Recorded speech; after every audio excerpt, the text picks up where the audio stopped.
All right, well, good morning, everybody. How y'all doing? Yeah, good. All right, happy Friday. All right, so Keith isn't here today, so I'm gonna chair the meeting so we can still conduct business and keep progress moving forward. So I think we're still a couple of folks short today to have a forum. So we won't be able to do minutes, but we can still kind of carry on with the agenda and keep business running as usual. So I know Keith typically starts these meetings off with a question for the group. He always has great questions, as many of you know in here. So I got big shoes to fill today, but I'm gonna do a plug here for Council Bluffs. So tonight, Friday night, is Summerfest at Council Bluffs down at Tom Hannafin Rivers Edge Park. There's gonna be a big drone show. There's gonna be balloons, characters. There's a lady who's gonna be levitating apparently. I don't know if she took a page out of David Outfield's book, but I'm gonna see what happens there. So question for the day, I would say, is since this is kind of kicking off summertime for everybody, what is your favorite summertime event, festival? Like, what is something that you are adamant that I have to attend every summer? It's just part of tradition or just something I look at doing? I'll go ahead and get it started. I would say for me, I always look forward to the Iowa State Fair in August. It's such a pleasure to go there. So many unique things to see. The food is fantastic. It is a little bit of a drive and sometimes the parking can be hectic, but it's always a good time. So I do enjoy it. And my family and I have been going to it about 10 years straight now. So I mean, who cannot see a butter cow? It's just, it has to. You can't lick the butter cow. Eyeglass, you can't get the butter cow. But anyway, it's fun. It's always good. The cookies are fantastic. So with that, Ken, I'll pass it your direction. Okay. I can tell you, I don't have a favorite summertime event. So my wife and I will, our favorite event is to go chill. And, yeah, go bird watch, something like that. So, yeah. Laura Dietrich, Douglas County Planning and Zoning. I do like the College World Series. My kids and I have gone forever. When they were younger, we sat in general admission, which was crazy and fun. And now I'm too old for that, so I like to be in the shade. But yeah, I look forward to it. I'd like to go for the underdog and the people who've not been here before and have a horrible record. There's always one of those. Yeah. Mike Helgerson with MAPA. So this weekend, there's a soccer tournament with Okoboji. My oldest is finally old enough to go play in that. I'm from Northwest Iowa and spent a lot of time growing up in Okoboji. It's the first time we're going as a family. So this will be kind of a new summertime tradition for us. So excited about that. I'm leaving here at 4 p.m. today to go to that. Looking forward. But meeting ends at 12 a.m. I know. Mike Jensen, Cass County. For me, no real particular event. I just love summer, love getting out and exploring places where people aren't. No offense. Getting up in the backwoods, either in Colorado or down Arkansas someplace, and just getting away. So. Hi, Travis Gibbons, City of Papillion Planning. Unfortunately, my favorite one is the Summer Arts Festival kickoff, but this is the last one currently, so I'm pretty sad about that. So I'll do a community plug after that. City of Papillion Day starts next weekend, so like small town field and fairs, come on down. Evan Schweitz filling in today for Metro Transit. Favorite summer event would probably be the Old Market Farmers Markets on the weekend. Our kids are obsessed with the nut hut, so we've been getting that up all summer. Jeff Spees with Lamprey Anderson and the Housing and Development Committee. We like to go, not even that interested in baseball, but the Sun Chasers out, like when you can bring your dog, and just go to the burn and sit there and enjoy the night. So that's probably the best thing. Chris Meeks, OPPD. I'm also going to say a farmer's market, but my wife and I previously lived in the Exarban area, so we love the Exarban Farmers Market for dinner. Every Sunday morning, taking a lap, taking the dog for a walk, and letting him say hi to everybody. Right, Christine Stokes, City of Gretna. I also like the College World Series and the Summer Arts Festival, so I'm also bummed that it's ending after this year. I'm Helen Corrigan. I'm an intern at MAPA. I really love the Omaha Music Festival, so I'm pretty sad they're taking a year off this year, but hopefully it'll be back next year so I can go.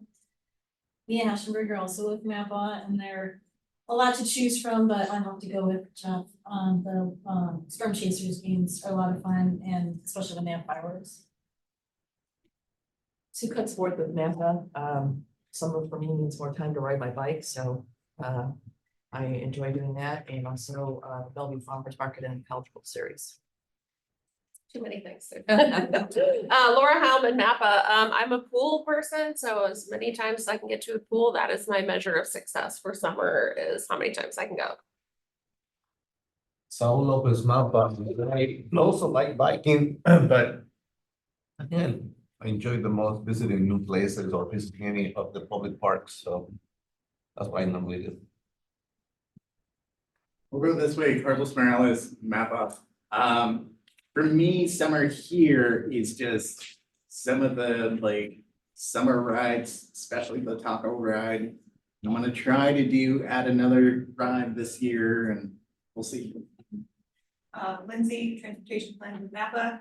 I'd say probably the one summer event in Omaha that I have been to almost every year since I moved here. Is the Pride Parade in July, so it's always 1,000 degrees outside, which makes it extra interesting, but it's always super. Court Barber with MAPA. I enjoy attending the XR Ben Farmers Market. Grant Anderson with MAPA, and I probably enjoy hanging out under the shade or an AC for fall. Excuse me, Jeff Byerman, City of Blair Planning Zoning. Just a couple things. For some reason, I always like 4th of July weekend, not necessarily the fireworks and all that, but just kind of the patriotic part of it. And then also volunteer teaching ham radio merit badge class, or radio merit badge class at Scout Summer Camp. Seniors, which we do 6 weeks out of the summer, and so it's nice to get out there and work with scouts. Thank you. Mark Norman with Greater Omaha Chamber. Don't really have a particular event or festival that I do every year, but just spending time outdoors, typically head out to Colorado and do some hiking and things up there, but just waiting for Husker football to start in August. I'm Meredith Dillon with Blair Freeman. It used to be the Pride Parade when it was in Council Bluffs. That was really nice in June. And now I'll say my new favorite event is the Global Sounds event. We just missed it last weekend. The Canopy South puts on with Omaha Performing Arts. Don't miss it next year. Ashley Ray Turner, Omaha Municipal Land Bank, also the Equity Engagement Committee Chair. I would have said Juneteenth, because I really enjoy going, but now I have to participate in it and also to do grocery stuff. Like, it's a lot going on, but still recommend. And generally, I like a good patio weather. Like, let's go have a drink on the patio and out. So. Hi, Eva Roberts with Brookport Investments. My family has a new tradition of going glamping in Ashland the weekend before school starts. Excellent. Oh, we got Megan, one online. Hi, I'm Megan Ingberg. I'm the Community Development Administrator for the City of Ralston. So obviously I have to mention the Ralston 4th of July stuff that we do on the 3rd and the 4th. We've got some awesome stuff coming. But I also live in Murray, and our Freedom Festival on the 4th of July is a lot of fun too. So, yeah. We can leave it. We're gonna pick something for him. Hello, Dylan, are you there? Harris. Thanks. That'd be good, yeah, we're good. All right, next. Well, I just think from that, quick go around, there's obviously a lot going on in Omaha in summertime, so it's probably fun to be here, go to those activities. So, anybody pick up the 6.5 storm chaser tickets this week? Or you missed out. This Saturday, it's like 70-cent tickets, so, I think it's for runs a day, something like that. Runs days. Well, next year, check it out. All right, so we had form now, somebody. We are not, we are 14 or something. All right, well, we'll go ahead and skip to item C on the agenda, which is the RPAC committee updates. Laura, do you want to? Yeah, just a couple quick items for everybody. I know I've been bugging everybody about. About membership renewal, this is our last meeting for current members. Most of you are continuing on, so thank you for continuing to serve. And then we will start in August with a couple new members. So for anybody, I don't think anybody in this room is leaving. So, but we just want to kind of thank anybody who has served on this committee. I know it is a time commitment. We hope it's a little bit fun and informative, but we do appreciate your time very much. We will also do RPAC 101 in July before the new members' first meeting, just to kind of let them know about the committee. We also, there was some updated Open Meetings Act guidance, so we wanted to let you know about that, that all public meetings now should have an opportunity for public comment. So we have incorporated that as a agenda item on this meeting, so it's G at the bottom there, so we just wanted to leave that open. And then there are some guidelines on the back here, which I've put up here as well, but you can read them. So basically, this is a public meeting, so anybody is welcome to join us and attend and talk about items on the agenda. If somebody wants to bring up something that is not on the agenda, that's where they would have that public comment time. Can you go back, sorry? And then we ask that there's a request to speak with you, and they can also email or write their request. We say limited to 3 minutes based on what we do for our board of directors meetings, and then also the presiding officer. So Chris, if Chris needs to lay down the law and kind of keep things orderly, and you have the right to do that. So I just wanted to update everybody on kind of that change. You'll see that on the agenda moving forward, but this has always been a public meeting. We always encourage people to attend, so just a little bit of a slight change. That's it. And these agendas are posted on MAPA's website, so everybody's well aware in advance. Excellent. Good. And as you guys all know, we're live streaming as well. We just try to be really transparent and accessible as much as possible.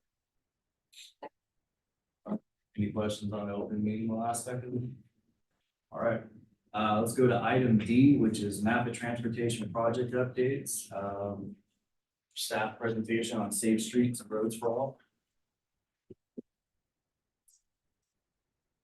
All right, awesome, thank you.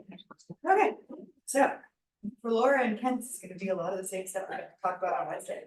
But as I said, I'm Lindsay Button, I'm a transportation planner here at MAPA. I'm kind of the co-lead on our Safe Streets and Roads for All project. I know Jim was here at your last meeting to kind of give you guys an overview of some of that work. So I'm here to provide an update to let you guys in on what we've been working on since then.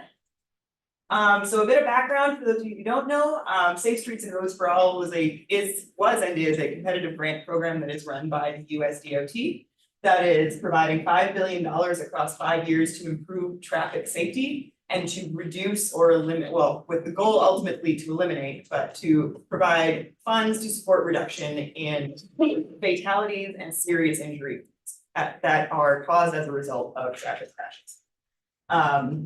And this grant is kind of focusing more on that local road network. So we know that a lot of our crashes happen on the highways, but a lot of the interstates and highways are owned by the state DOTs. So this is trying to give power to local jurisdictions to kind of improve the infrastructure and other safety aspects of their local systems. Safe Streets and Roads for All is split into 2 funding streams. There is a planning and demonstration grant, which is to help develop, complete, or supplement a comprehensive safety action plan. So that is the grant that we applied for and received for our region. And then there are also implementation grants, which are providing dollars to help fund those infrastructure projects that come out of those plans.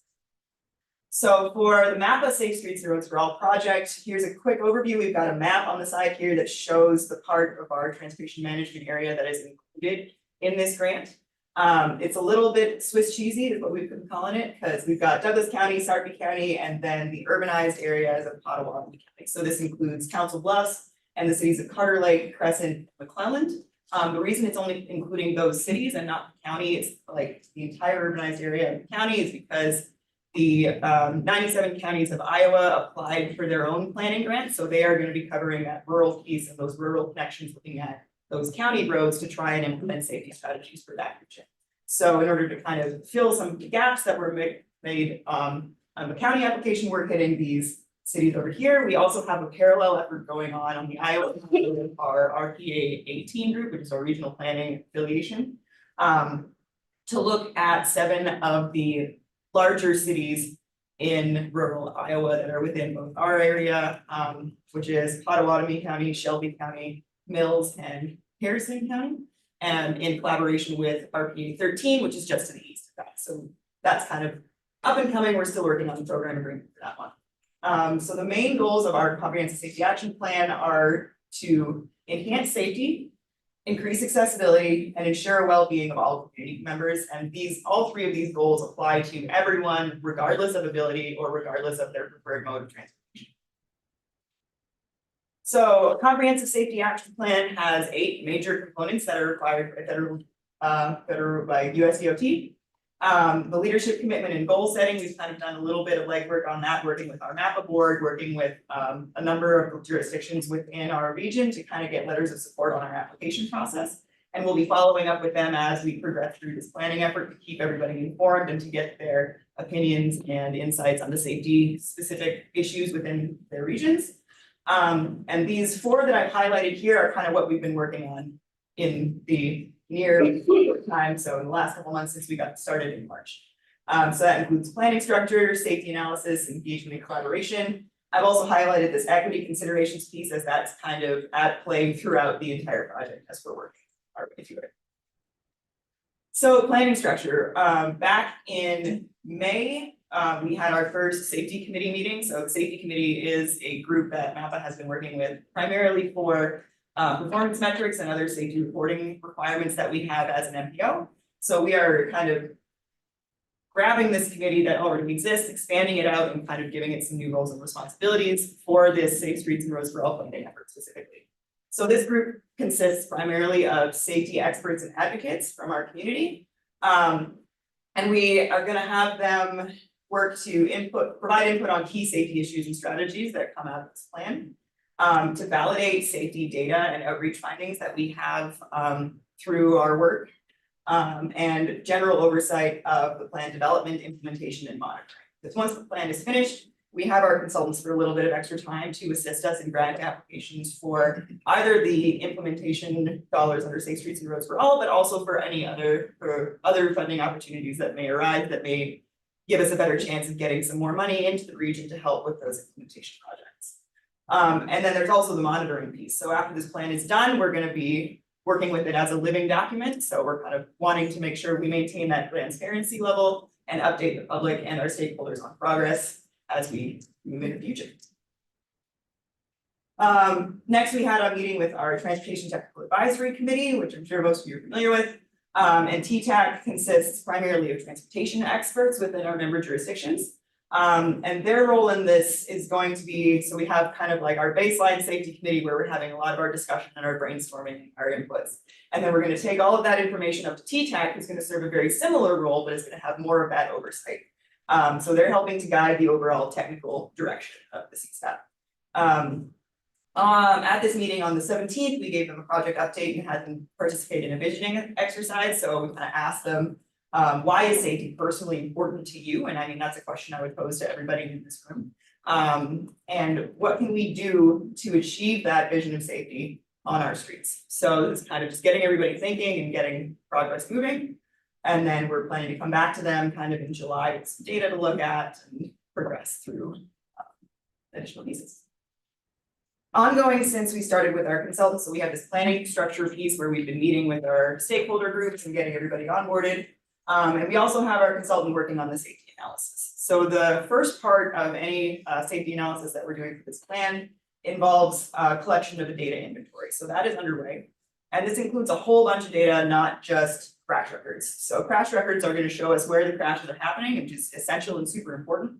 But we also are trying to work in things like traffic volumes, total number of registered vehicles in the region, medical service information, which can provide us info on that post-crash care. So if someone gets in a wreck, maybe they're injured, maybe they don't necessarily report it to the police, so it doesn't show up in our crash data, but they do go to the hospital and are treated for symptoms that are consistent with being in a crash. So we can kind of pull that data from those records to help supplement what we have otherwise. It also consists of a roadway inventory, so taking stock of all the local roadways in the region, and then bike and pedestrian infrastructure as well. And the idea is being able to take all of these different layers so that when our team is producing that, what they call high injury network, that shows us where all of the hotspots are of where crashes have happened. We can also kind of overlay all of these features to be like, okay, this is where the crash happened, but here are some aspects of that intersection, let's say, and we can see across town, there's an intersection that has all of those exact same features that maybe hasn't had a fatality or a serious injury crash, but because it shares those similarities, it has the potential for there to be an issue. So we can come up with strategies and projects that can improve safety at intersections of that type throughout the region. And then it kind of gets that more regional applicability approach. They're also doing their data evaluation. So for every data set that comes in, they look at data quality, coverage, and how it applies to the safe systems approach. So I have this little icon on the side here that kind of goes over the safe systems approach. I'm sure you've kind of been slammed with that numerous times. So if you want to talk about it again, come find me, but otherwise, go to the next. So our other big thing that we had in April, kind of right at the start, was this co-creation planning event. So this was to kickstart our engagement and outreach efforts, because we have our planning structure with our safety committees and our TTAC and all the stuff that we're kind of doing internally, but we want to make sure that the public owns this plan as well. And in order to do that, we put together this co-creation event so that we brought in those safety experts, those community advocacy groups, the people who are on the ground doing a lot of this work already, so that they could help us devise our outreach plan. So historically, a lot of times when transportation plans like this get put together, the consultant team and MAPA staff will put together an outreach plan, and we'll just follow the outreach plan as we progress. So we're trying to make sure that we get these groups involved before that plan is even developed, so that we are hitting concerns that they have, and we're kind of using their expertise to make it as effective as possible. So attendees of this event decided, well, after a lot of discussion, we kind of came to the conclusion that behavior change is probably going to be one of the biggest challenges to getting us to 0 fatalities and serious injuries by 2040, which is the goal that MAPA has set for this plan. And the participants that were there want to project engagement and communication to be widespread, but also localized, educational, accessible, multidisciplinary, community focused, transparent. So we've got a lot of stuff to do, right? Which is good to know as early as possible so that we can be as effective as we can. And the output of this creation event was our community engagement plan, which we're calling our CEP. And that actually just went up on the website yesterday. So if you guys want to check that out, it's napacog.org/projects/SS4A. And that's where you can find that. And that's going to be a living document that we're kind of going to update throughout the process as our needs change. Yeah, so community engagement plan. That'll outline how MAPA and our consultant partners conduct community engagement efforts on the project. It details communication goals, key messages, audiences, and specific outreach tools and engagement strategies. And it also includes kind of a timeline of where we expect ourselves to be over the course of this project. And there's the website. So coming up, here is our current timeline for our Safe Streets and Roads for All action plan. The community engagement plan has been finalized, so we're now going to take that plan and put it into action. And our team of consultants, as well as MAPA staff, will be attending various community events and providing funds to community advocacy groups and partners so that they can kind of facilitate some of this outreach for us. Because they're the ones that have already built these trusted relationships, so it's going to mean more coming from them than it might necessarily mean coming from us. So we want to be able to provide them with as much resources as possible to facilitate that outreach so that we're not overburdened. By late June, we're hoping to have a draft high injury network put together by our data team. And we're also hoping to have our public survey live and ready to go kind of by that July time point. And that public survey is going to be an opportunity for stakeholders, for public, for anyone interested in the project to go online, look at a map of the region. Let's say I don't feel safe walking at 72nd and Dodge. I can go to 72nd and Dodge on the map. I can drop a pin. I can say there are way too many cars here. It's going way too fast. You're putting a library right on this corner. This is not going to be safe. We need to do something about that. And I'll be able to fill that in on the public survey. Hopefully a bunch of other people also have intersection issues there. And we'll be able to take that data and incorporate it into our plan and prioritize things that way. In August, we're going to be meeting with our jurisdiction leaders again. So there are the people that provided us letters of support when we produced our application back in 2022. Very long time. To kind of discuss progress made so far, kind of refresh everyone on what the CSAP is. And as I mentioned, get their input on what their safety priorities are for their region. In the fall, that's when we're gonna start into our draft plan development. So that draft plan is going to identify and document policy and process changes and start developing a priority project and strategy list, so that when we go to apply for funding later, we will have this list that says, this is the top concern in our region. It'll look at low cost, high benefit strategies that are easy to implement, things like that. Ultimately, we are hoping to have this plan done kind of by spring or so of next year. And then once that plan is finished, again, we'll have that consultant time to help with implementation and other funding application. I think that's all I have. All right, excellent. So question for you, will those recommendations be for each one of the partner communities in Metro? So like Council Bluffs, Yeah. McClellan, like, are you gonna identify certain, say, these could be best practices that can be implemented to address the safety concerns, or like, what do the deliverables look like at the end? Right, so that's the kind of input that we would want to get from those cities, is where their primary areas of concern are. But ultimately it is a regional plan, so we're gonna be looking for things that can be applied to multiple areas that have similar problems. So the consultants are gonna kind of look at that and do a benefit cost analysis. We're gonna see where we can have the most impact and reduce the most number of crashes with like the lowest cost option. So we can kind of prioritize those on like more of a short-term itinerary, and then we can also kind of look at bigger projects for like down the line as we're getting further into things. And I think that's part of the partnership that we're looking for from local communities, is when we get to that stage, right? We have to figure out where these crashes are taking place and what are some of the similarities. But we're gonna be coming in, engaging with all our partners so that we can make the most out of the next grant cycle, right? We don't wanna apply for $100,000 for one single intersection.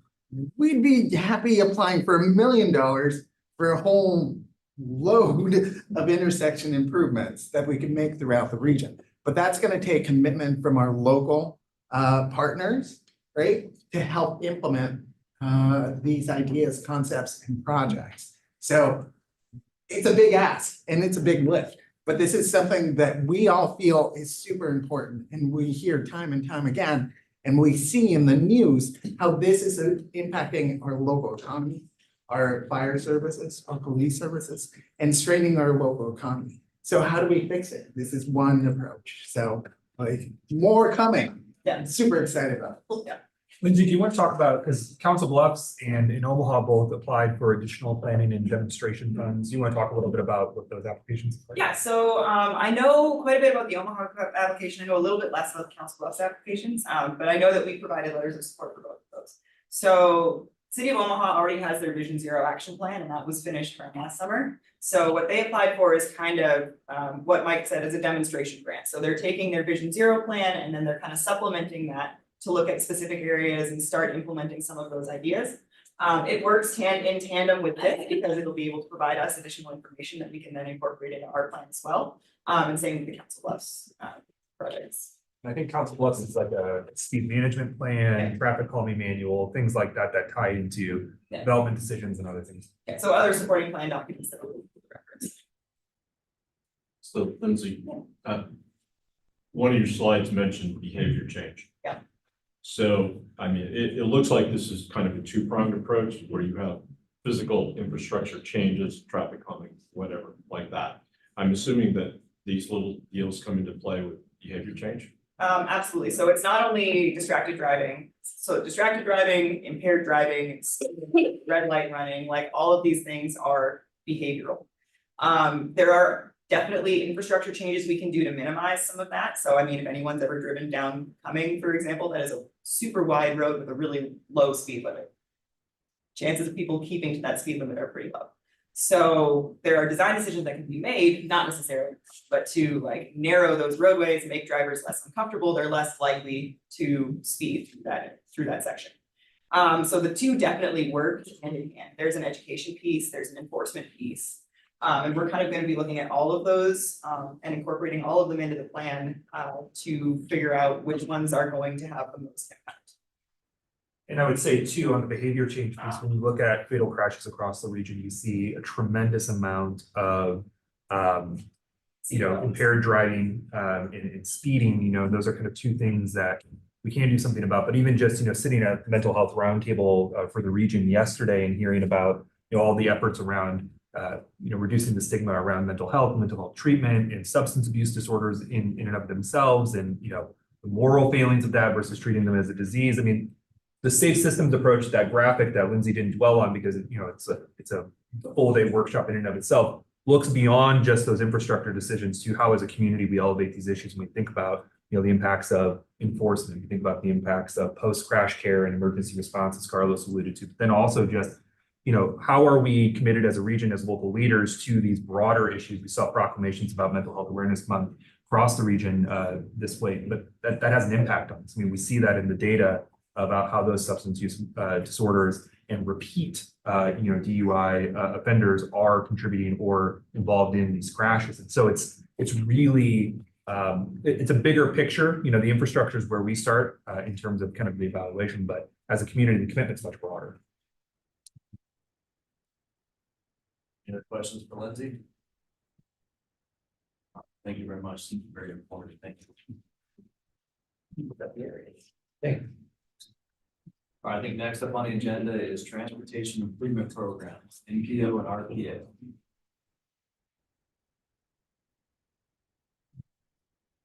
Sir. Hello, everyone.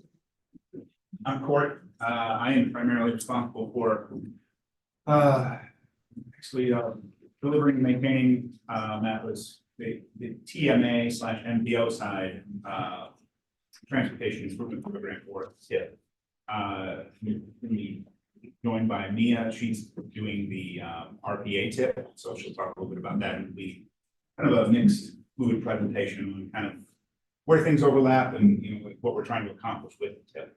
So give you kind of an idea of the different pieces that we're talking about. This smaller blue section here, that's mostly what I'm dealing with. So this is Douglas County and Sarpy counties in Nebraska, and then the urbanized area of Potawatomi County in Iowa. That's what I'm talking about when I say the TMA, Transportation Management Area. I think Lindsay mentioned that in her presentation. I may also say MPO during my presentation to see what happens, but roughly equivalent.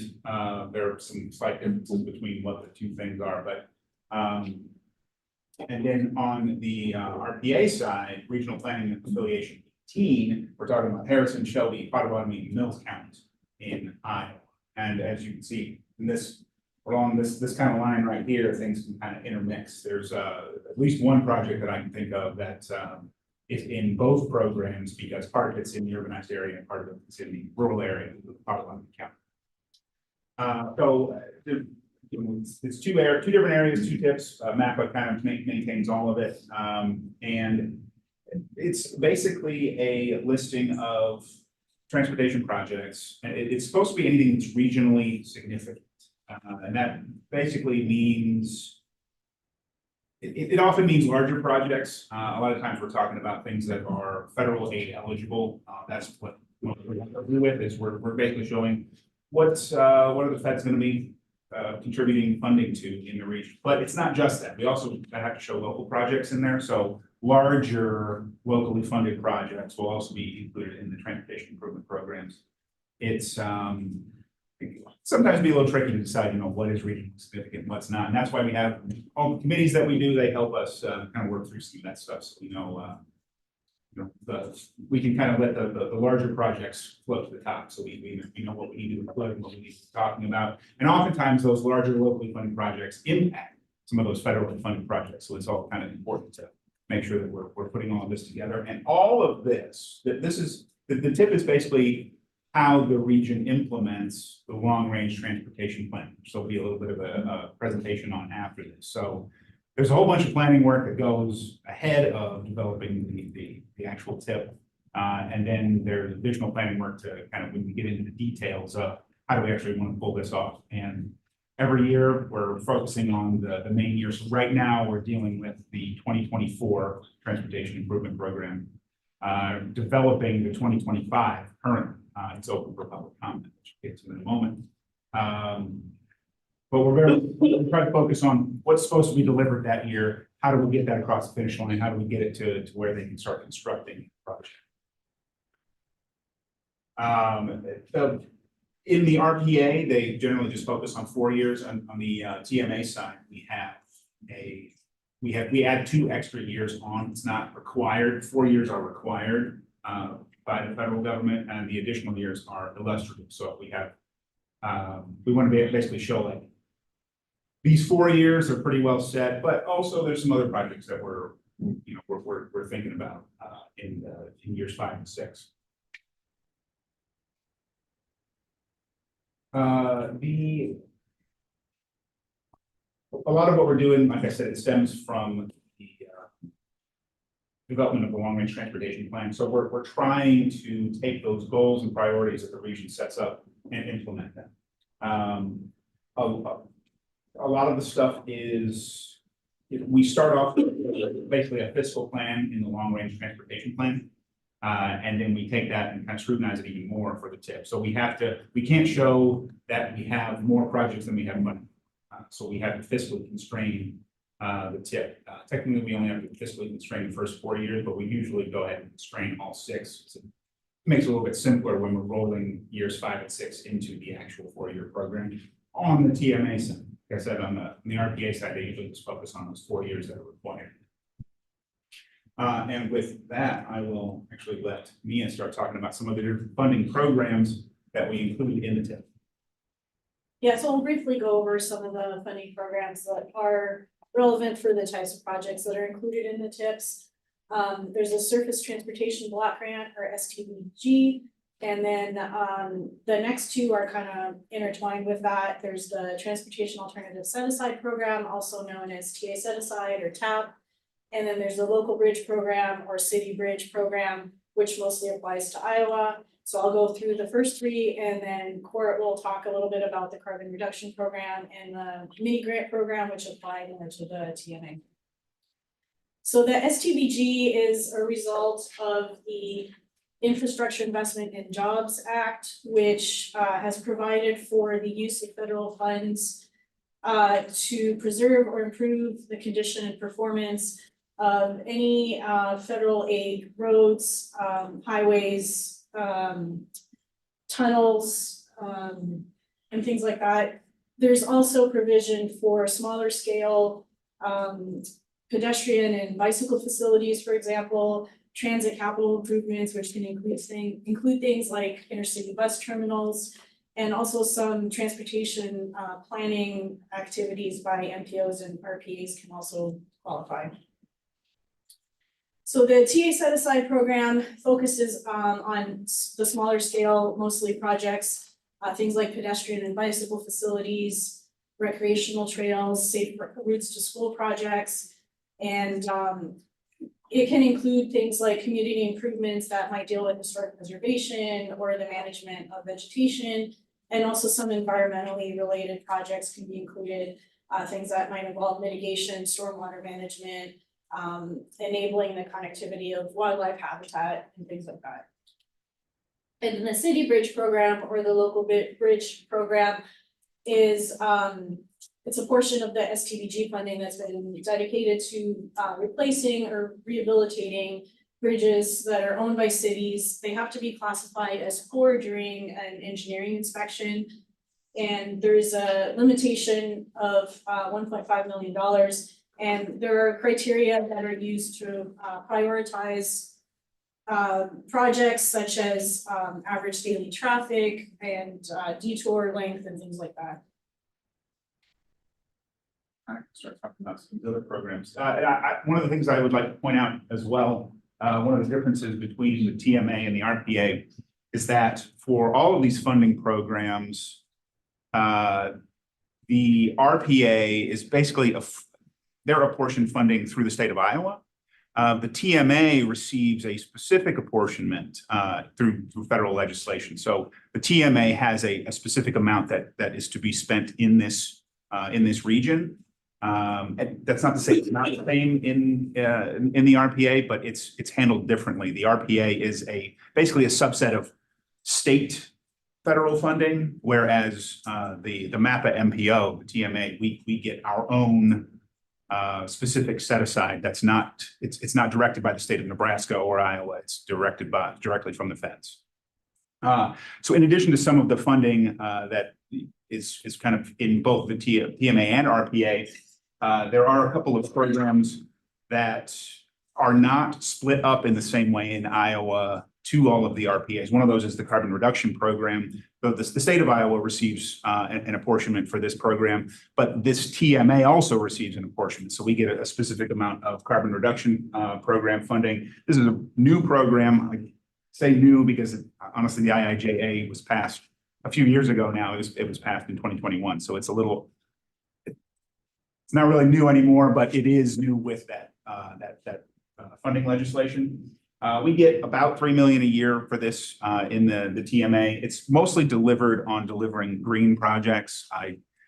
That's kind of a catch-all. Like you can do anything that you can do under the alternative set aside, as Mia was talking about the TA set aside or TAP program. So trails, bike ped infrastructure, that kind of stuff. But you can also do electrification projects, like Metro Transit applied for some electrification work for this building, as far as, assisting with their electric vehicle fleet. So it's kind of a mix. It's some things you can't necessarily do under the TAP, but then there's also, you could do kind of all of those active transportation projects as well. So it's a bit of a mix. Then the Heartland 2050 mini grants, which this committee should be fairly familiar with. You actually submit you appoint 2 members to a project selection committee to decide on who gets these awards. This is a set aside of the TMA's Surface Transportation Block Grant funding, where we basically take about 330 for the whole region. That's both in Nebraska and Iowa. And we're trying to deliver projects that meet the goals of Heartland 2050. Most of the time, this ends up being planning related projects. It doesn't necessarily have to be, but with that level of funding, that's usually what it is. We get 6 applications. Does that sound right? We got 6 applications this year.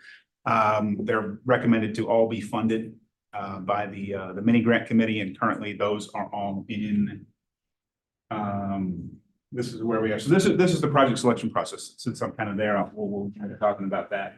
So back in at the end of October, early November, we did a call for projects. So basically, we kind of put together how we're going to call for projects, and we talked to RPAC about some of that too. Most of that decision making is done through TTAC, but we did we basically polled this group back in, I don't know, sometime in the fall, last fall, talking about like what the priorities should be for project selection and kind of aligning that with the goals in our long range transportation plan.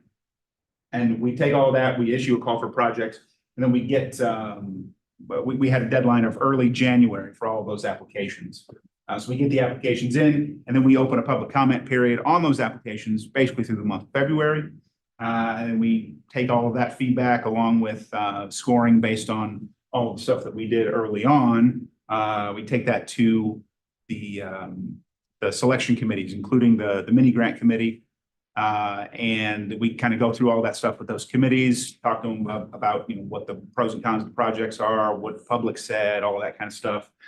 And then ultimately we roll that up into a draft transportation improvement program that was completed earlier this month, basically like right at the beginning of this month. It's now open. It's out for public comment. It's on our website. You can go check it out. You can view both the actual document itself as well as our TIP database. There's a summary page you can go through to see all of the new projects, and you can check out the fiscal constraint and everything like that in there. And ultimately, this will be approved by our board later this month. And then it won't go into effect until October. It runs for the federal fiscal year, which will begin October 1st, 2024. So like part of how we do public involvement for the TIP in the TMA, there's 2 primary opportunities. There's the one that's going on right now, but the one that is, in my opinion, more important is at the application level. Before we've made any decisions or the selection committees have made any recommendations on any of these projects, we like to get feedback from the public. So that's why we have a 20 to 30-day window where we're asking them to look at those specific applications and let us know what they think about them. And then whenever we go to amend the tip, which we usually need to do a few times throughout the life of that particular improvement program for the year, there's a 7-day public comment period. But anytime anybody has questions, comments, anything like that about the tip, always welcome to ask me, or, I mean, there's, you know, you can send them to MAPA generally, but it's a living public document. We're always happy to take questions and comments on it. So yeah, don't think that we only take comments during those periods. Those are just kind of the key decision point times. And then so do we usually send out the Yes, so you slides? guys would have all So- gotten an email about this links, but yep. So all of this, so yeah, if you need the links, you probably have it in an email. And then I'll let Mia talk a little bit about how this process works on the RPA side, because it is a little bit different. Yeah, it's a little different, a lot of similarities. Usually in the fall, there's a call for projects period. And after that, the MAPA staff will summarize the projects that were submitted and then open it up for a 30-day public comment period. And then at the end of that public opportunity, MAPA staff will summarize and also use sort of a ranking procedure to prioritize possible projects. And criteria that I use for these rankings are things like federal classification of roads, availability of local match, regional significance, things like that. And so MAPA will Okay. Be one more time. There it is. Yeah, MAPA will present a summary of those comments as well as the rankings to the RPA Technical Committee and Policy Board. And then they will meet to consider the rankings and consider the comments and come up with suggestions for what should be included. And they will use further criteria such as eligibility for federal funds, funding availability, consistency with the long-range transportation plan, and so on. And so after that committee meets, MAPA will put together a draft, and then the draft will be presented again to the Technical Committee and Policy Board, also available for public comment for a period of about a month. And then, we'll also, we also send a copy of the draft to the Iowa DOT. And then, based on any comments that are received, the document is finalized and presented to the Iowa DOT. So as far as public involvement on the RPA side, it's pretty similar. During the project selection period, potential applicants are invited to attend RPA Technical Committee and Policy Board meetings. They can get assistance with applications, ask questions, and so on. And then during the after the project submittals are summarized, they're presented and open to the public for comments. And then also during the draft period, which is going on right now for about at least 25 days, usually about a month, the public is invited to review the document and submit comments. And the website is the primary means of seeking input. And then as Court mentioned, this is a public document. It's always, MAPA is always accepting comments, questions. And so the RPA@mapacog.org address is the email address that can be used for the RPA side. And then again, it's on our website, and the public comment period for this iteration is until June 1st. And some couple of examples of projects that are included in the current version. This is a Safe Routes to School project in Logan, Iowa. They are completing, they have a trail that was built in various segments, and they're completing two of these segments to connect the schools, which are a little bit outside of the main community, to the main community, and also provide a safe way to cross a very busy state highway, Highway 127. And There's also ballpark to ballpark trail in Shelby County, Iowa. They started building it in the town of Panama and they would like to extend it further south. And their ultimate goal is to connect to Potawatomi County so that eventually, if you can get to Potawatomi County, you can get to trails and.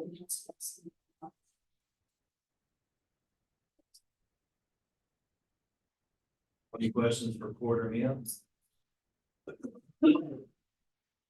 was really important. Thank you guys very much. Appreciate that. All right, last is federal functional classification. Carlos? The dreaded FFC.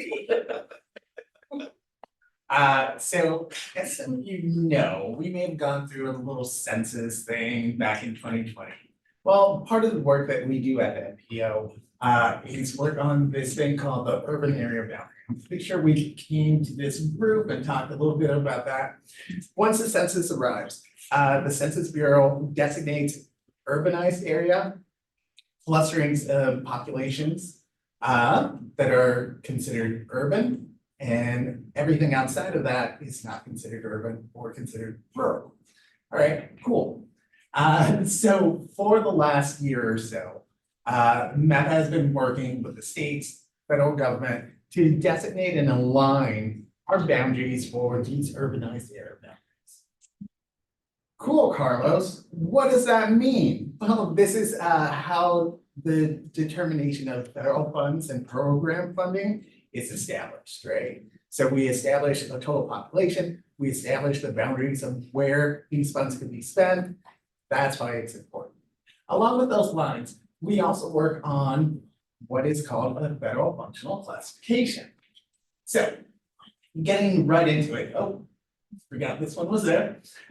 One, we adjusted our urbanized area boundaries. So as cities, communities, regions grow, we need to readjust some of our lines and boundaries. And boundaries are usually established through municipalities, easy to discern, right? We don't want an island in the middle of our urbanized area boundary, you know, we're following regulations. And trying to keep irregularities out of our urbanized area boundaries. Boundaries should not split roads and or on-ramps, et cetera, et cetera. So we've done a lot of this work, or we have established this work. Initially, we submitted our proposal to Nebraska DOT and Iowa DOT. They came back, we readjusted the lines, and we have this all done, I believe, back in May with our final approval. After this, the next aspect behind this is looking at our roads. So as every 10 years through decennial survey, some of our roadways characteristics, future land uses have changed throughout that time. We're also looking at how the federal functional classification impacts these geographic changes. These changes are captured in the highway performance monitoring system, and this all gets updated. So right now we're in the middle of the process of redesignating or looking at our federal functional classification, right? So we looked at our map boundaries, we've adjusted some of them. And so some roads that used to be considered rural collectors or rural in nature are now within our urbanized area. And so we're gonna redesignate them as urban collectors, urban arterials, right? So that's the process we're going through now. Looking at all the classifications between interstate freeways, principal arterials, major collectors, minor collectors, local roads, to balance access and mobility across this region. So there's a lot at play here. We're looking at traffic volumes, we're looking at land use, we're looking at potential future uses within the next 5 years, and working with our local communities to help determine what roadways stay as major collector, or does it need to be downgraded, or to remove that road? What's going on? So that's the process we're working through now on both the Iowa side and the Nebraska side. It's a lot of fun with maps. We're going to be submitting this to our DOT counterparts. Again, this is just what I just said. we're doing a lot of this work in GIS for the first time this year. I think the last time we tried to do this, we were working on physical maps and markers. So it's a little bit different this year. And when we engage with our local community partners, our local agencies, we're going to be requesting additional information and using some GIS information. And that is coming up. Council Bluffs, we're in the process of doing this. Nebraska, we're working on a survey tool to collect and ingest the information and the changes that have taken place since the last urbanized area bill. And I think that's it. Carlos, can you go back one slide? One more? One more slide back. So of note to all of you who represent local communities, for federal funding in general, major collectors and above or major collectors and higher are typically what's eligible. Sometimes there's different provisions. That's like a good benchmark. And so as Carlos noted, as the context of these corridors changes, the functional classification is what they're doing today. That's always kind of been the rule, you know, given this presentation a number of times myself, and it's not what we want them to do or what we think they're going to be doing in 5 or 10 years based on development. It's what they're doing today, the function that they have. FHWA has given some new guidance on that more driven by context. And so it's a little bit different this year, but I mean, increasingly it's really kind of about a snapshot of today, but it does drive eligibility. And, you know, new roads and other things fall into this in a different way, but that major collector threshold is really, especially when you're going after federal funding, is an important benchmark. And so review the roadways in your community. If you have federal priorities, it's a good place to start to understand kind of what might be eligible for federal. And why does that matter? According to the percentage RTI, right? So part of our selection is if a project, say a resurfacing, you need to resurface one of your roadway. If it's technically a local roadway, we cannot use those TIP funds or SCDG funds to help support that roadway repaving, right? So this all plays into effect going forward. A lot of stuff going on this year and next year within MAPA that are critical to how we expend our funds going forward. What key decisions and goals we're looking to prioritize and move forward with. So lots at stake. Oh, sorry, question for you. I remember when you guys got the maps for the UAV. At that time, we were working with Omaha County to do a joint land use study for a 2-mile area. The state of Iowa allows cities to actually plan 2 miles out of our jurisdiction. It was not complete at that time, but when you go back to look at the update, I mean, can those areas be included or do they actually have to be incorporated? They were.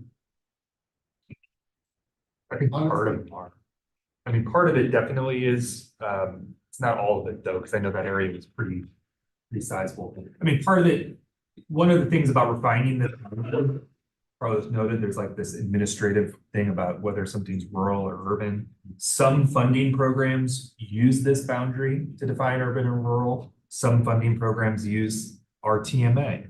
Some programs use the MSA. And so there's a lot of different interplay for this. It's not explicitly important kind of in our planning process about whether something's urban and rural, it's just whether it's in that boundary for our funding programs. So it's probably not something to sweat, but again, when we go back and we look next go around and those things might be annexed or portions of it, we'll be looking for that kind of clear boundary of development or a roadway to capture and say what is urbanized or not. But I don't think we captured all of that in here, Chris, just because it wasn't part of the municipal boundaries today.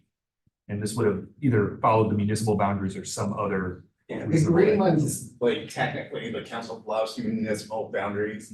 I think our TMA, our larger picture, might incorporate what you're talking about. But we may need to double check that, but the main municipal boundaries and the main lines are designated by the Census Bureau. We just kind of refine, right? Like, oh, there's actually a river that we should like follow instead of this river, right?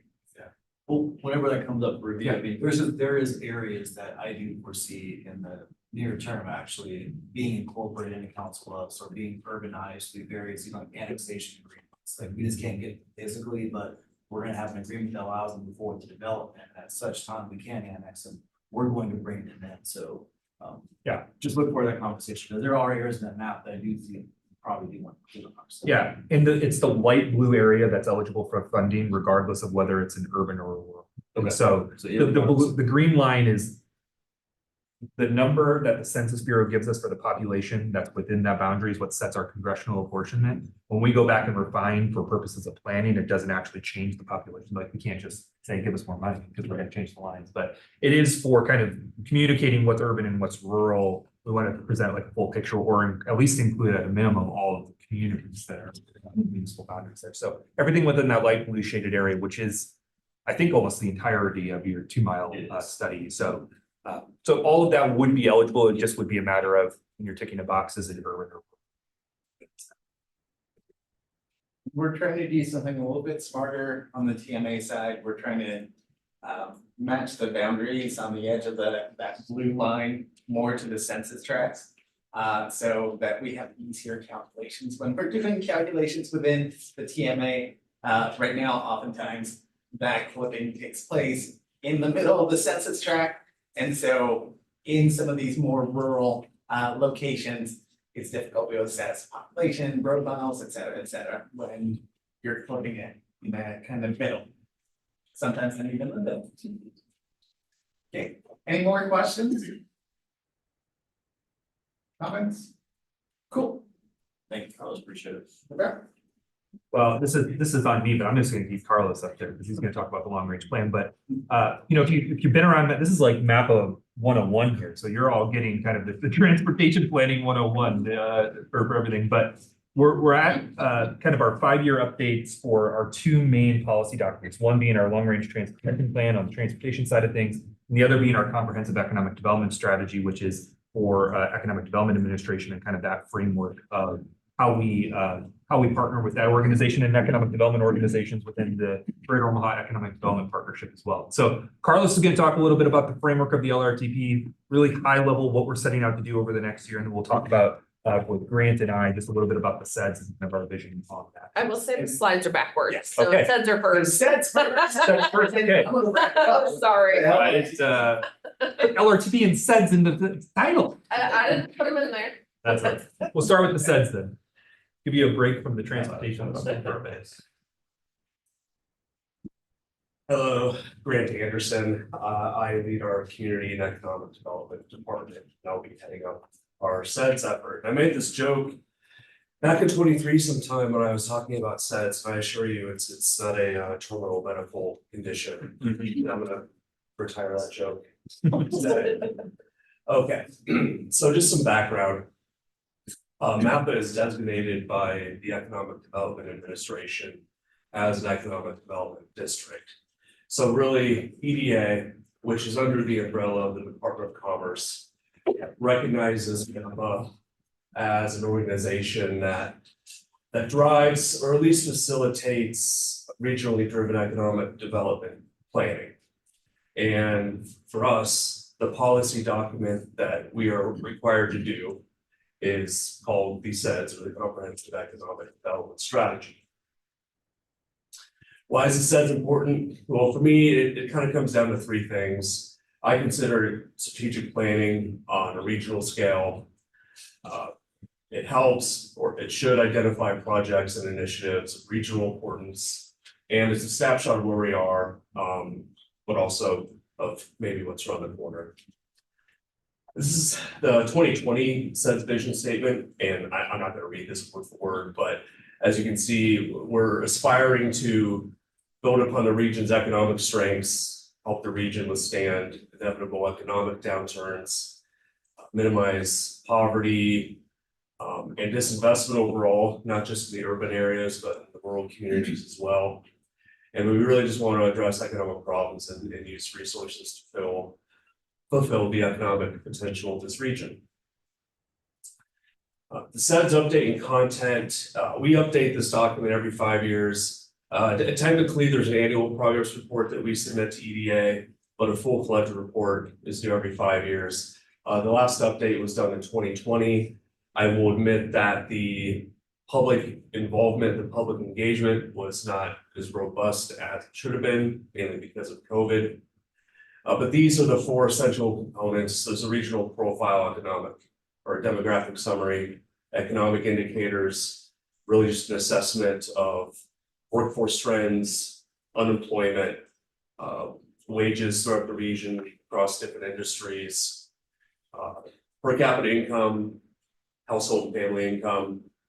A regional assessment, that's really just looking at the region's challenges, but also assets, and then the plan of action. And that's just really the strategic part of the SEDS. So the three top bullets in my mind really do the groundwork of laying the story of what is the status and condition of this region on an economic development standpoint.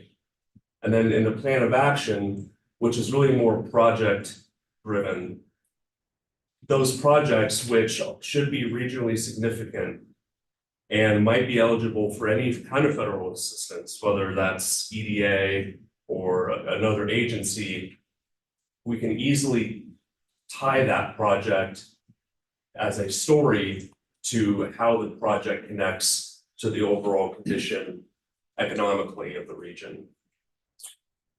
So there are 7 main overarching goals, and I will not read all these word for word, and they're broad, that's by design, but we're touching on things like business retention and expansion, closing gaps in unemployment, income, housing, closing gaps in unemployment and educational attainment, retention and attraction of workforce talent, efficiency and capacity building for local governments. That's really a big piece of what we try to do in our community development department.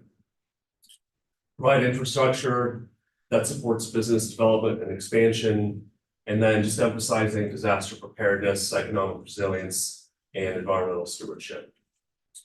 So what's next? Like I said, the full 5-year plan is due at the end of 2025. I would have liked to have had a timeline to share, but hopefully I can get something to Laura and she can incorporate that into the minutes that will go out after this meeting. And like I said before, we really need more external guidance and direction this time around. So we definitely want to lean on RPAC and your respective communities and organizations. So later this summer or early fall, we'll really begin in earnest to start that engagement piece.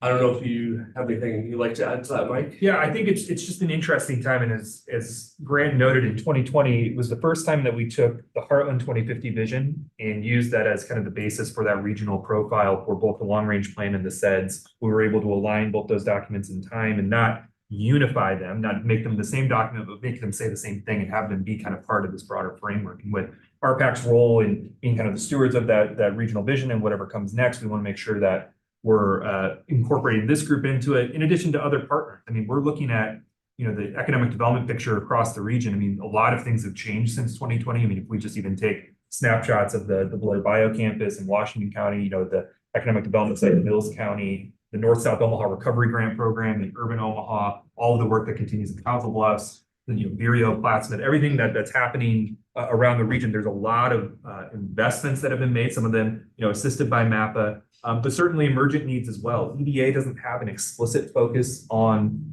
housing per se, but if you look at the workforce challenges that we have, you can't extract those two issues from each other. And so housing is a workforce strategy, economic development is a workforce strategy. And so when we start to, coordinate with our partners at the Greater Omaha Chamber of Commerce, and we've supported the strategic planning for many of the economic development organizations around the region over the last year and a half, MAPA's slice of that pie is usually around community development and infrastructure, increasingly housing, and trying to find ways of supporting those conversations within communities, local policy and zoning. And so all of those things kind of interplay within this space, and we want to make sure that we're having kind of a full conversation about where MAPA and our conversations and the work that we do facilitates that. So that's really the ask. I think I don't see that the goals will likely change that much, but certainly those objectives, what we're committed to, what we're working on underneath those goals will change significantly to respond to what we see around.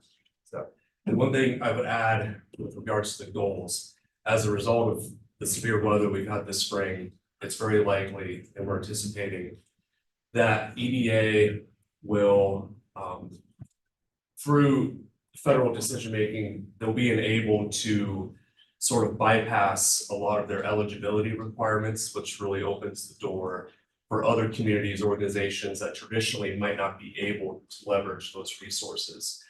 So with any application, you'll be primarily asked two things. Does the project or the purpose tie to one of the goals identified in the sets? And has your economic development district, being MAPA, does MAPA have a 5-year EDA approved comprehensive economic development strategy? And the answer to that will always be yes, but if you can tie it to a goal, it's very likely that you have a path to success with EDA.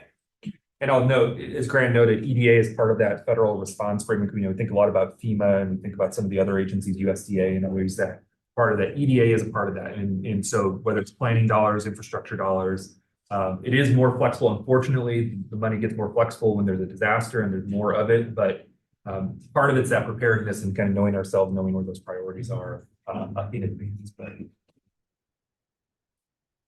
Any other questions?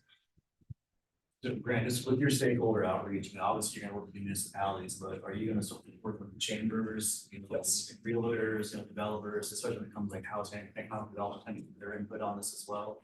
Yeah, part of what's gonna go into this timeline is identifying all of the economic development organizations and community-based organization groups that we need to bring to the table, or at least have focused round table conversation with. So, yeah, we're definitely gonna want to plug in the chamber and the Doable Greater Omaha Economic Development Partnership, economic development organizations outside of the chamber, community-based organizations, nonprofits, the whole gamut. So when the timeline becomes more in focus, I think we'll have some more internal communication to decide what the engagement strategy is going to look like and who are we reaching out to and how are we reaching out to them. And the benefit I see of RPAC is that you all represent, diverse communities and service organizations. So hopefully you can help us kind of spread the word and try to solicit some engagement or participation from your respective people. Question for Grant. Thank you, sir, very much. Thank you. So the transportation professional. Well, if you have questions about the sets, contact Grant. So let's talk about long-range transportation plan 2050. Now you heard on the economic side. I'm going to talk to you about that transportation side. We believe transportation is a tool for economic development. So this is one of the reasons Mike is looking at this overarching umbrella of sharing similar goals, similar strategies, similar things that are going on throughout the region in terms of how the scope looks at, right? We're looking at similar geographies. We're looking at both the demographic impacts, the land use impacts, the housing impacts, and the transportation network within that region. And so a lot of the inputs and information that we're trying to use and understand of where we are today are shared both by SEDS and the LRU. So if you guys, pop quiz. no quizzes, Carlos. No, but do you guys remember the original tip map? Who could name the RPA counties? Anyone? MAPA staff. Or former MAPA staff. Former MAPA staff. Okay, so we're again, for our long-range transportation plan, we're taking our two geographic regions, the RPA, which is the yellow, consisting of Harrison, Shelby, Potawatomi, and Mills, and the TMA, the MPO section, the blue, dark blue, Douglas, Sarpy, and the urbanized area of Potawatomi. We share this fun distinction of having to report to both states, Nebraska and Iowa, so that's awesome. A little bit of background. look, the LRTP is required to be updated every 5 years. Last update occurred during COVID, 2020. We're looking at 20 plus 5-year adoption, so essentially a 25-year plan. So does anyone remember 25 years back what you were doing? Yeah, right. Have things changed? Yeah. So part of this includes those inputs with regards to demographics, land use, et cetera, and transportation assets. But it also includes a model component. So every 5 years, we're updating our model. This year, not very different. We're updating our model, changing the base year from 2015 to 2022 as our base year model. It's what we essentially use for a lot of our transportation decision-making processes. Typical product. Look, folks, it comes in 3 stages. We're doing an awareness and building up that, hey, dusting off. Hey, do you guys remember MAPA and our long-range transportation plan? Let's come and talk. And that's where we are right now. The second part is really doing an analysis and looking at some of the data and the changes that have happened, both in the infrastructure, demographics, et cetera.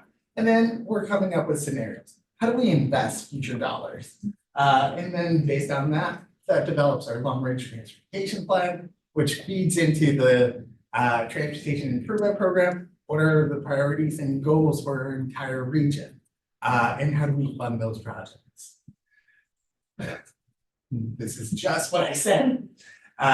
We're utilizing all the plans and all the outreach that all these plans that we've done in the last 5 years and using that as feedback to help guide and document how we're looking at the region, right? So we've engaged a lot and continue to engage. It's a continuing process. It's the 3 C's, as Mike would say, and part of our mandate.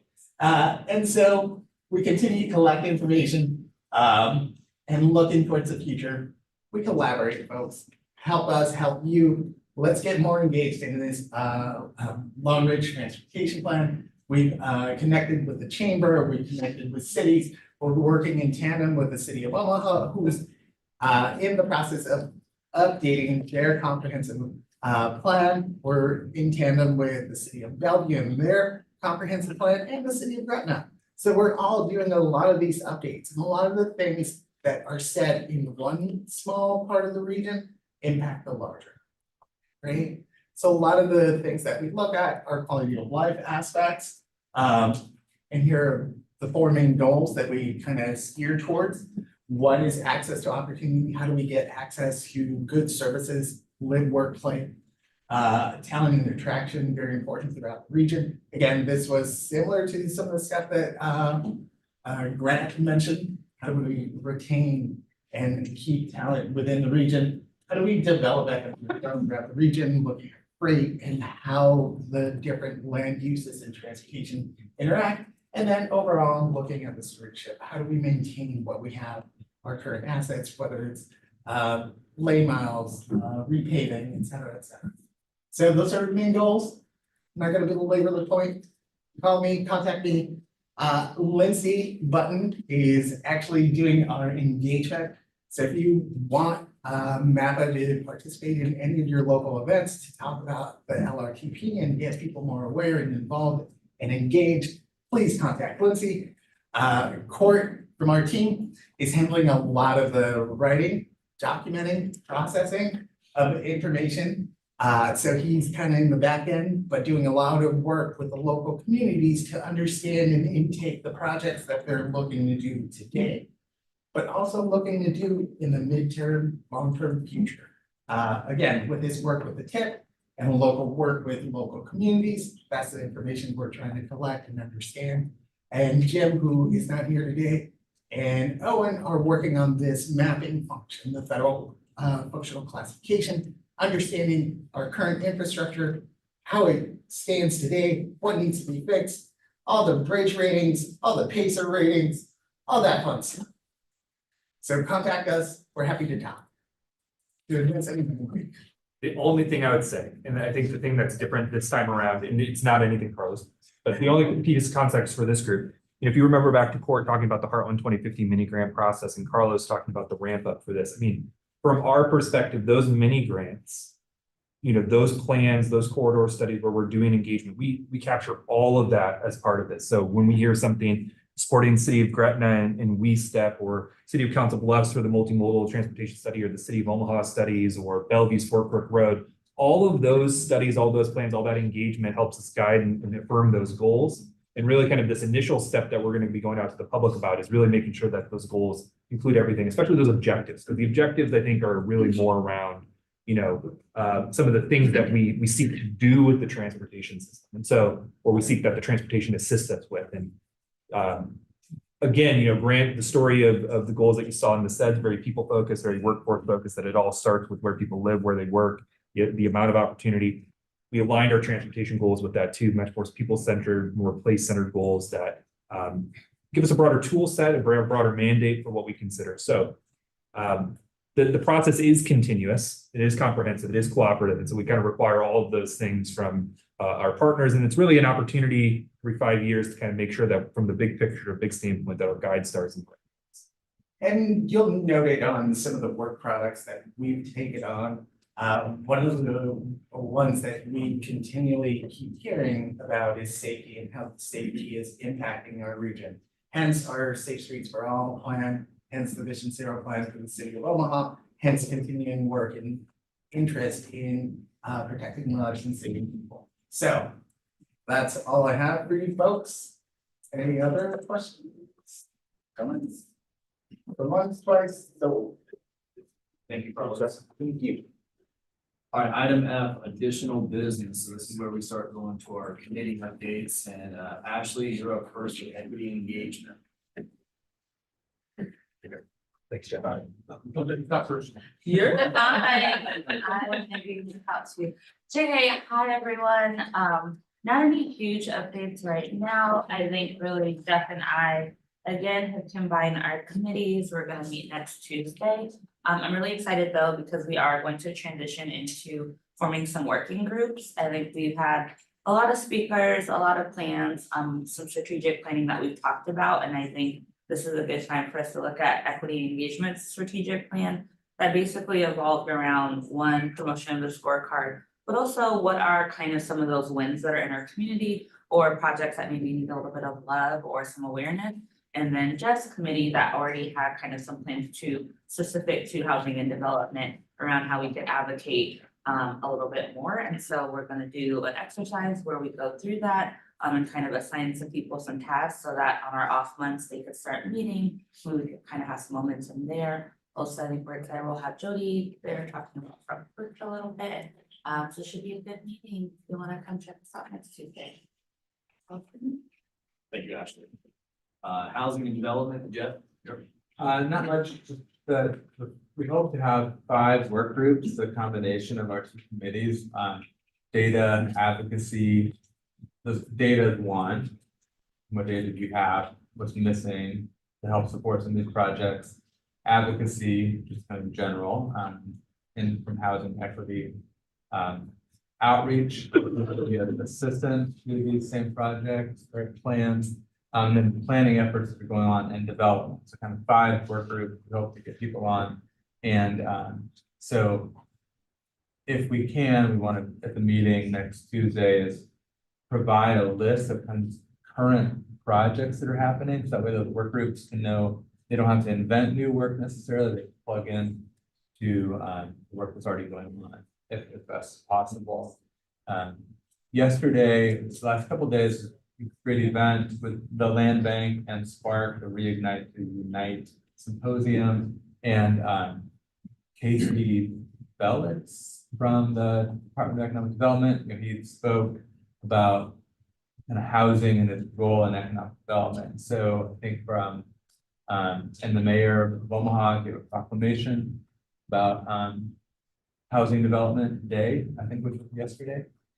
So anyway, our committee, I think this SEDS, effort coming up here, I think our committees can help as much as possible and just sort of play into the bigger statewide strategies that Casey outlined.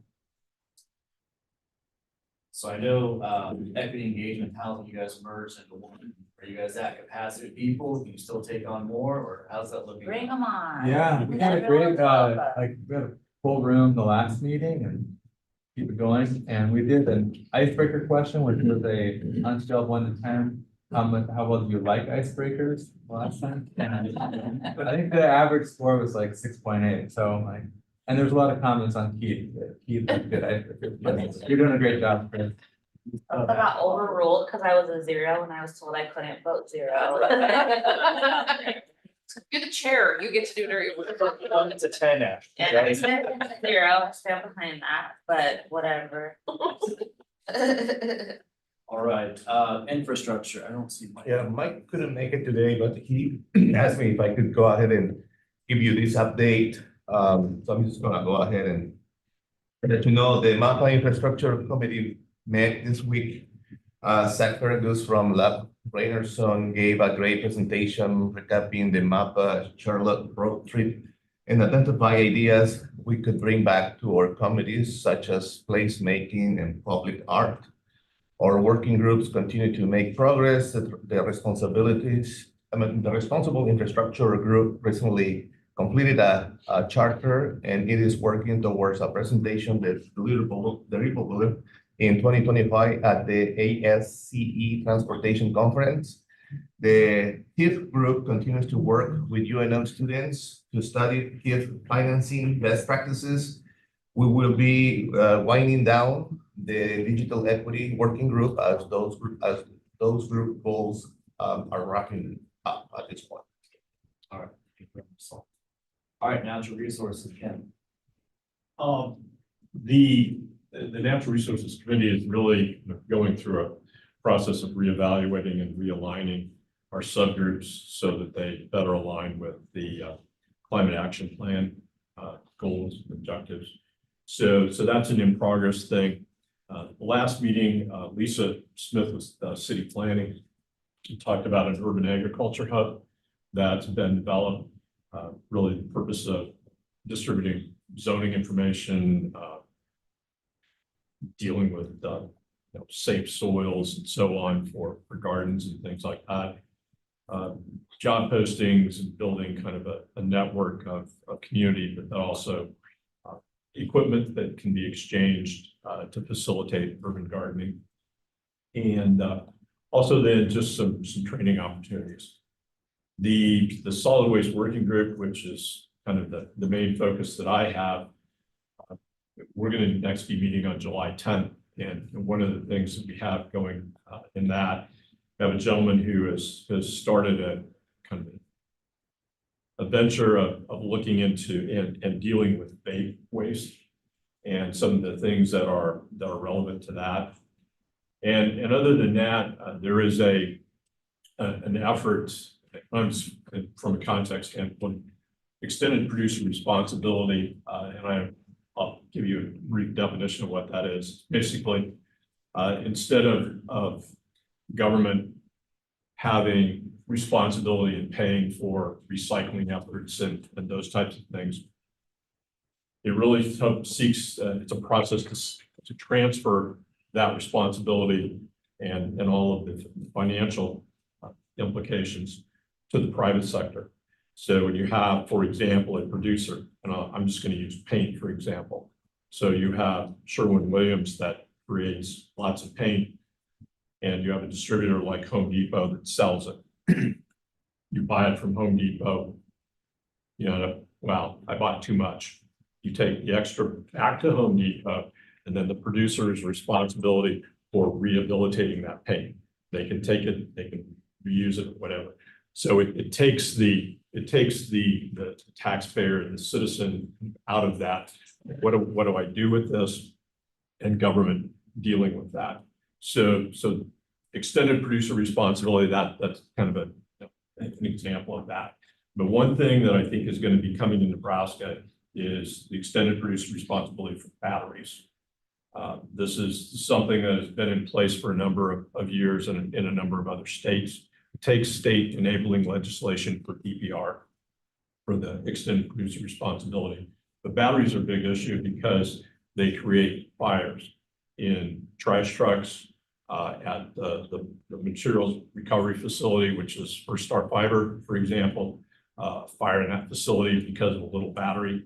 And those batteries can be in things as kind of benign as a greeting card. Cell phones, embedded batteries that you can't take out of the device, stuff that gets thrown away like that creates fires, also in landfills. The EPR for batteries, there's some good templates from different states. And I think you're going to see some of that. I'm working on that with one of the state senators' staff and some others within the Nebraska Recycling Council. So some interesting things coming down the pike. And again, it's believe it or not, there's probably some implications for property tax in this, because if we can take some of those things that we're spending tax money on, particularly at the county level, and shift them to the private sector, then the potential for property tax relief is there. So just saying, because property tax seems to be a topic for. No, but then like what happens with tires, right? Yeah. Like right now, the private sites required to do their own recycling when you change out your tires in your vehicle. Yeah, tires are kind of a unique Yeah. thing, along with things like household appliances that are physically banned from being thrown away at landfill. So there's a little bit different driver there. One of the things about extended producer responsibility is it really incentivizes the producers of these products to make their product, whatever it is, more recyclable and more reusable. So there's some incentives there, and it's a process, but lots of other states have implemented lots of different kind of EPR programs. So more to come on that. It's like when you change oil in your car, it'd be nice, they can customize those like pints of liters specific to your car, so you know, like extra waste, things like that. I do stuff like that on the weekends, so that's why. There you go. All right, F2 MAPA updates, upcoming market analysis. Mike? Sure. So we talked about it with this group a little bit, but this project that was identified out of the regional housing needs assessment, this idea of providing some tools for many of the partners that are in the housing space, kind of across sectors, whether that's local governments or developers, nonprofit and private sector, or folks like MAPA who want to kind of continue to monitor and assess. And so we applied for the Development and Preservation Fund through Front Porch Investments. And if you followed LinkedIn and you were on LinkedIn, you would have saw about an hour and a half ago that an announcement was made that we are an award recipient. So we're very grateful for Jody and Eva and their team at Front Porch Investment for seeing the value in this. But I think, one thing, hopefully in this MAPA 101 that you've had today, I mean, housing in places for people to live are an incredibly important priority that we hear from all of our partners. And we see this market value analysis as really kind of a technical tool and that can support a number of different things. I gave this presentation once to this group. We'll give it again many times as we get into the actual development of this. But it really is kind of a housing study in a box in some ways, combining like a demographic and socioeconomic data with local administrative data. So things that you all as policymakers at the local level know about your communities, whether that's vacancy or demolition orders or other things that impact neighborhoods, along with market value analysis or market analysis. So actual, so proprietary market data that gives us a sense about the directionality in neighborhoods, can be used by policymaking bodies to say, this is an area of focus that we want to have in our local codes, can be used for state legislation, can be used for nonprofit organizations or philanthropy to invest or prioritize. And can also be used by many of the private sector developers as part of their NIPA and IPA applications to go and pursue tax credits and other funding sources as well. So really a cross-sectoral benefit and a place that MAPA was excited to step up and provide this context. Again, it's going to be really valuable for us in our plans, like said, the transportation plan, and providing a little bit of consistency. And so one thing to note is this will be for all 6 of MAPA's counties. So all 4 counties in Nebraska, 2 counties in Iowa, and having that kind of common housing study in a box in some ways to start the planning process. So the benefit of this really comes from repeating it over time. And that's something that MAPA is committed to helping facilitate here over the next several years as well. Lots of communities out in front of us on this. We see the value across the center. So thank you from Porch, and we're excited to start. Thank you, Mike.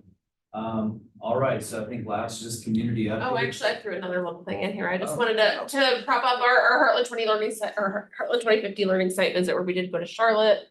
Again, these are visits to peer aspirational cities. Go ahead to the next one. I know we've talked about this a little bit.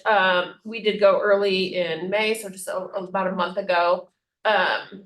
Took a look at kind of their trail and transit oriented development, took a trip out to a couple different light rail nodes. Looked around their downtown as well as Camp North End, which was a very cool 76-acre adaptive reuse site. So flip one more. This is kind of the team that went. We took 20. We were kind of missing the Council Bluffs contingent from this trip, which we because they had previously gone out to Charlotte about a month earlier than that. And Mark left, so I was going to bug him about any of his thoughts on the trip, but you can see him on the list there.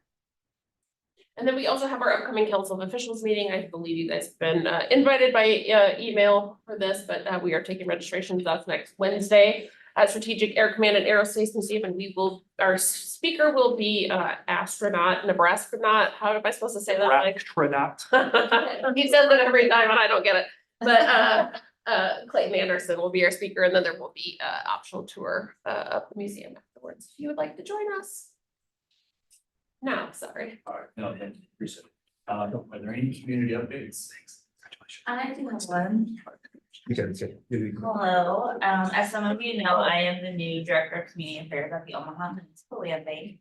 And so we are currently working on a project in partnership with Labor Anderson and also the DED to do a lot transformation project. So we have 20 of our lots that we are making shovel ready for development to assist with affordable housing. And so we had a construction pre-bid conference June 20th, 10 to noon at the Village Empowerment Center, where people could come and learn more about the bid to do that construction work to get the lots shovel ready. And then June 24th, 4 to 6 at the Urban Indian Health Coalition, we have a developers pre-bid symposium where a developer could come and learn a little bit more about actually doing that bid process to then purchase the lot and create affordable housing. So encourage anyone to come. If you know others that are in those industries who would be interested in helping support that project, please let them know.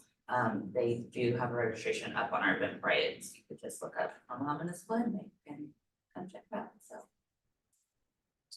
Thank you, Ashley. Anyone else? Yes, Ralston's got some pretty exciting things coming up. We just got designated as a creative arts district. That just happened in the last month or so, so we officially got it. The Hinge development, we now have a developer for Lockwood is going to be, they're the ones who won the RFP for that, so they're gonna be doing that. And then just continuing work on the Hillcrest redevelopment, as far as that's concerned, but yeah, lots of big things coming our way as well. And just quickly, City of Pavilion, we're working on a creative arts district as well, so hopefully we'll have that by this fall. One of the things about affordable housing, we're trying and been working for probably last year on creating a new zoning district, which we would take out the red tape for using middle housing opportunities. So providing really a form-based approach, but including the utility and zoning together. So it's something new, but hopefully maybe by this fall, we'll have something out for maybe draft review, and maybe take it to this board to just get some comments and some suggestions on as well. So that's where we're at. Travis, City Council was, we updated our zoning boards about 2-3 years ago as well for the single type home. So happy to take any questions, we can share the information we have with you. It's been pretty successful in our end so far. So I'll take a look at it. Also want to point out, it's not very often I get to do that planning meeting with another person's last name. So y'all know that you're in good hands, get it in here. Only at the zoo, right?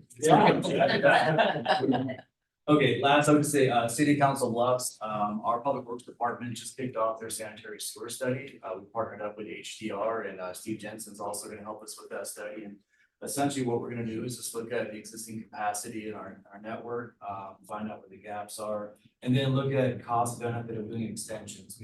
Last year we wrapped up a 2-mile limit land use study with the county. Some of the information from this study will determine, one, if those areas are going to continue being designated as certain growth areas, or we'll dial it back and maybe let some things be more rural. And others that maybe we think will be more rural, perhaps become more suburban or urban in nature. So that should take, probably about 6 to 8 months to get completed. And then once that's done, we'll go back and work with Pot County and maybe make some changes to our land use plan, their land use plan, and update that policy. So looking forward to it. As part of our regional zoning inventory, that's one of the key lessons we learned about Pottawatomie County. They do not require sewer on this. It's not a requirement to development in Pottawatomie County, which is interesting. Just throwing it out there in a flood. With the city of Gretna, we are still in the process of working on the comprehensive plan update. That should be done this fall. MAPA had actually asked if I would go ahead and do a presentation today, but I've asked if we could postpone it until maybe like late fall or early winter. The reason for that is we are also trying to, there's some things going on in the area that, and with some state legislation that impacts Gretna. And so we're, trying to figure out how to incorporate that into the comp plan and how it affects the city and that sort of thing. But our consultants will be back in town again in July for our last public input session. So we're excited about that. They've been great to work with. And then the WeStep plan should be done soon. That's the Western Sarpy Transportation Enhancement Plan. So we've been working with MAPA and HDR on that one. And then the other communities on the western part of Sarpy County. That should be done. I believe the timeline is later this summer, early fall. And then we're hoping to adopt that at the same time we adopt the comp plan. And then once we adopt the comp plan, we are going to update all of our zoning regulations. Those are in desperate need of an overhaul. But we have also already been in the process of updating our sign regulations. So those need to be overhauled too. So that's ongoing. So, anyway, a lot going on as always. Down in Cass County, we're working on a countywide housing study down there and regulatory wise, and then dangle a accessory dwelling unit in front of my board to see what kind of response I get. So that's about it. And I'll say OPPD, our major accomplishment over the last 3 months is our Platteview solar array came online at the beginning of May. So that's an 81 megawatts project. It's the largest utility scale solar array in Nebraska now. So that's great accomplishments. Another step in the direction of our meeting our capacity needs, doubling the amount of electricity generated. So 2050. What else? All great updates. Thank you for sharing them. Public comments? We did not have any requests and there were no one in the room, so. Everybody online? Okay. We love it. I think we would join us online. Other than Ken Daughter. Kick them out. Don't let him into that meeting. We can adjourn it, but we'll do a motion to do something. Yeah. Correct, yeah. I'll just put it in during the meeting. Thank you, everybody. Thanks for accepting, Chris.